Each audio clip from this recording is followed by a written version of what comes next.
This is Naomi Seibt. She is a well-known influencer on multiple different fronts. You may know her from.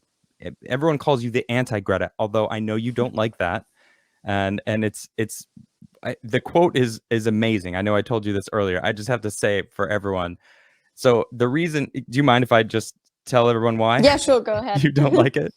Well, I found this in an article that people were, I don't know if they were quoting you from something else, but the reason you don't like the term anti-Greta, because it suggests that you are an indoctrinated puppet yourself.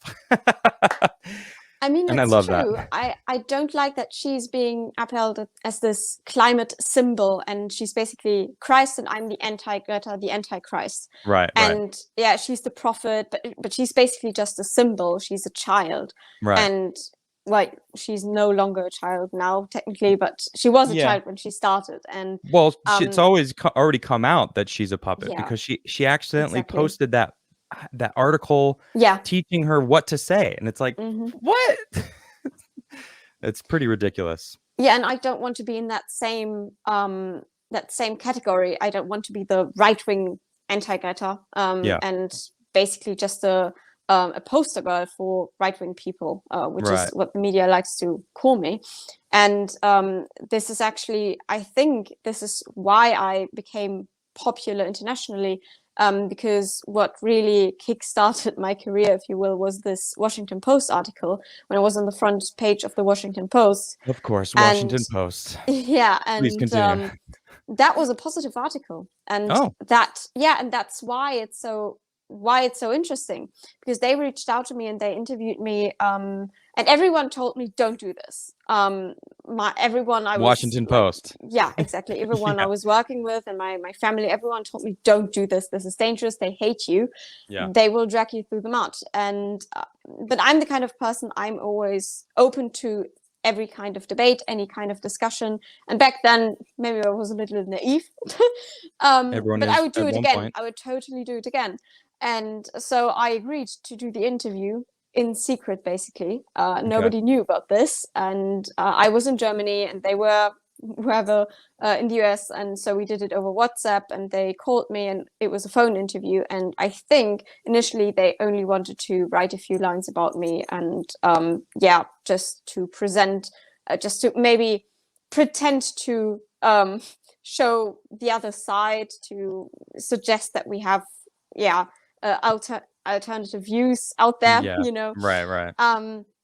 But then they really started digging deeper because I was delivering science.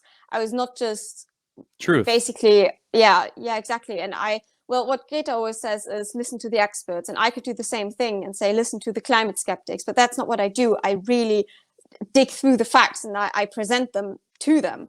Yeah. And so I think they were kind of surprised because, especially back then in 2019, I looked a lot younger as well. I was very underweight and looked a bit underdeveloped because I was very ill. And Okay. so I totally understand that people were probably not really taking me very seriously and just thought that I was this poster girl, right-wing, anti-Greta, whatever, 5 minutes of fame. Yeah. And yeah, but I guess I delivered the science, and so they Well, they started don't like that. asking more questions. Well, they thought it was quite fascinating. I think they started asking me more questions and really challenging me, and Hmm. then they sent me studies, and I had to respond with studies as well. So it really was a challenge. They were testing me totally. This went on for a week or so, and then eventually, like I said, I got the front page. And it was a very neutral article, I would say. And this is when the whole media storm started. And I got interview requests from all over the world. Then I was Yeah. on Fox News, for example.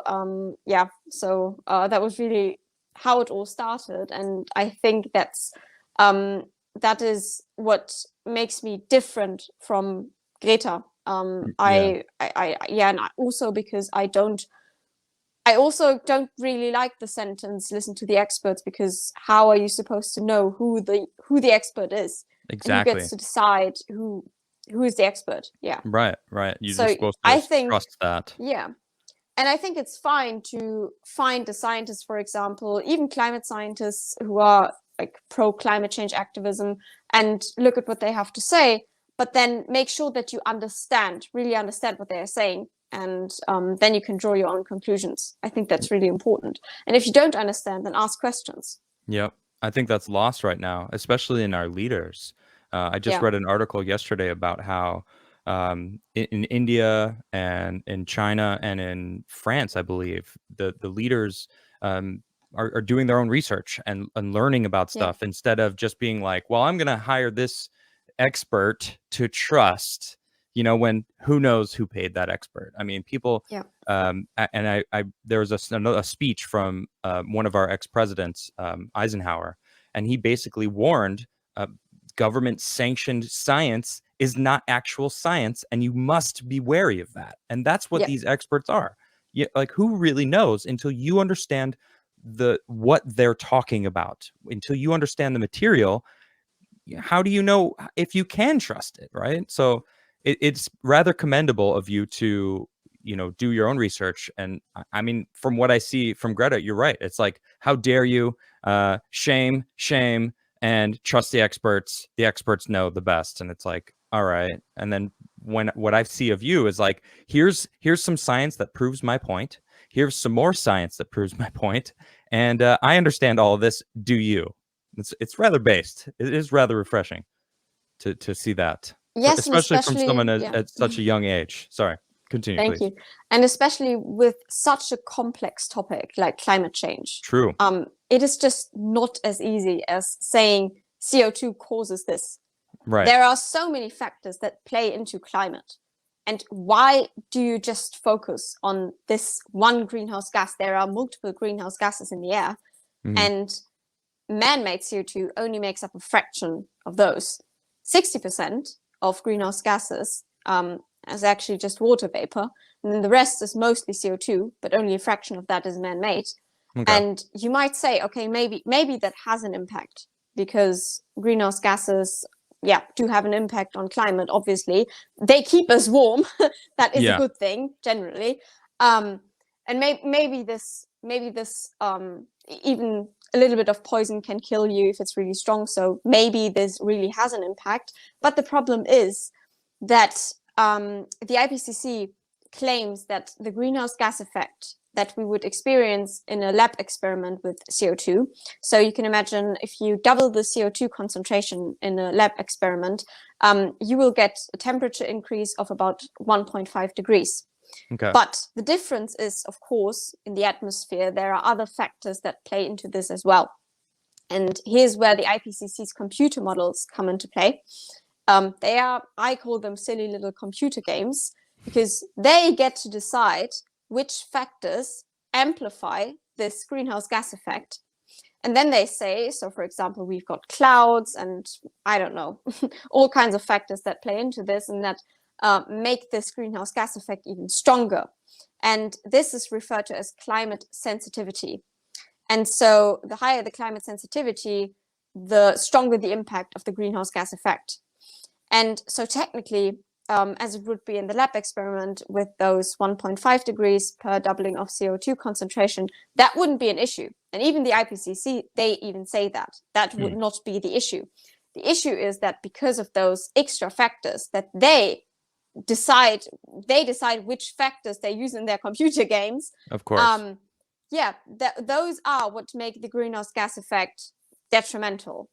Catastrophic global warming, because they say instead of 1.5 degrees, this greenhouse gas, those emissions, they lead to up to 4.5 degrees warming. So they amplify it with the factor of 3. It sounds like fear factor. Like they're just trying to ramp up the fear. Exactly. And how do they determine this? I mean, those computer models, of course, they are smart computers, but eventually it's just humans deciding which factors to choose. And the problem is many of their predictions have failed. So 30 years ago, they said that we would experience a couple of degrees of warming, and we did not. So naturally, what should you do? You should change the factors that you put into your computer model, maybe add different factors, not just the positive feedback effects, but also ones that can lead to more cooling as well. Yeah. The UN Yeah. said in 1989 that by 2020 the world would be underwater. Yeah. It and I I'm not think I'm not underwater right now. drowning. Yeah. I think we're still breathing air and we're good. Meaning they were wrong. And they're supposed to be the experts, and they're using the computer models that. I mean, you really think about that. It's like they probably have the data that shows the less extreme version of it, but they're not showing Yeah. us that. They don't want people to see that. They want people afraid. I mean, it just makes me think of everything that's going on right now, with Yeah. COVID and masks. And I Oh mean, yes, I like to compare goodness. those two as two fairy tales, and they are very much related. I And know. the Yeah, exactly. climate change fairy tale was a really good one, yes, but the coronavirus fairy tale is an even better one. And Yeah. they really, I am very impressed by them this Are you? time. It's scary Yeah, though.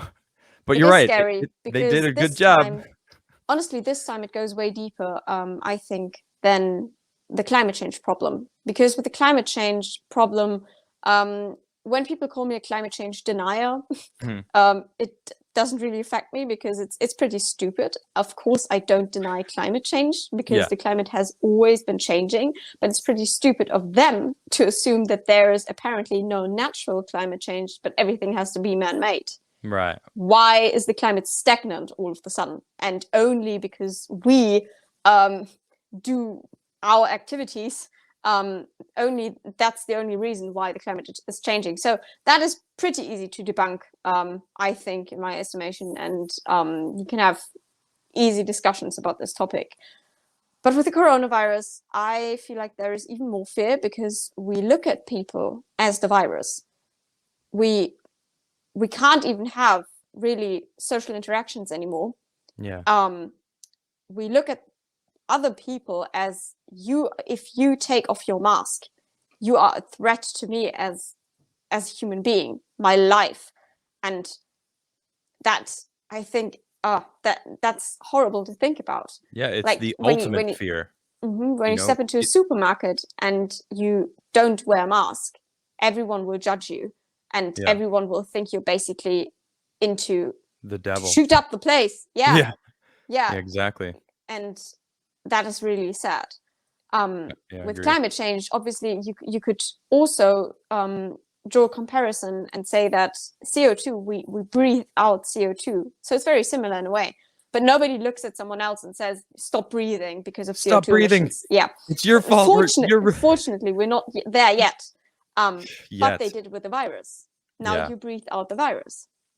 Right. And so, like I said, this climate change denier thing, I first of all, I hate the association because it obviously it's meant to associate you with Holocaust deniers, and I think it's really awful to put those in the same basket. Yeah, they should never be. Yeah, obviously. And now we've got COVID deniers. Obviously, we've got hashtag COVID idiots, but also Mhm. COVID deniers. And that to me is a more difficult issue.